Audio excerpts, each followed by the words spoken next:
சிறுபான்மையின வாக்குகள் வந்து தாவேக தலைவர் விஜய் பக்கம் சாயறதுனால, திமுக வந்து சிறுபான்மையினரை வந்து திருப்திப்படுத்துறதுக்காக இந்த மாதிரியான விஷயத்த கையில எடுக்குது அப்படின்னு ஒரு பேச்சுக்களும் உள்ளதே. அதாவது விஜய்ங்கிறவர் இன்னைக்கு தான் கட்சி ஆரம்பிச்சிருக்காரு. புரியுதா இல்லையா? திமுகங்கிறது ஆரம்பிச்சு 50 ஆண்டுகளுக்கு மேல ஆயிடுச்சு.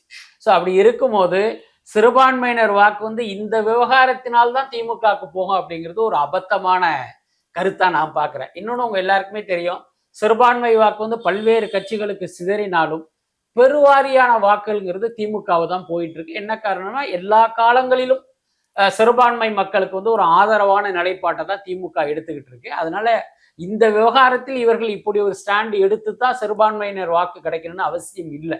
எல்லாத்துக்கும் மேல அரசுக்கு வந்து ஒரு பொறுப்பு இருக்கு. நீங்க யோசிச்சு பாருங்க, இந்த மாதிரி ஒரு விஷயம் நடக்குது, அங்க இருக்கிற ஒரு தனி நீதிபதி வந்து இப்படி ஒரு உத்தரவு பிறப்பிக்கிறாரு.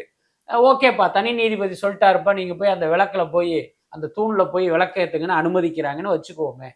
அதனால் சட்டம் ஒழுங்கு பிரச்சனை ஏற்பட்டு சிறுபான்மை மக்களுக்கு ஏதாவது பாதிப்பு ஏற்பட்டால் யார் பொறுப்பு? அந்த தனி நீதிபதி பொறுப்பு ஏற்பாரா? தமிழ்நாடு அரசு தானே பொறுப்பு ஏற்கணும்.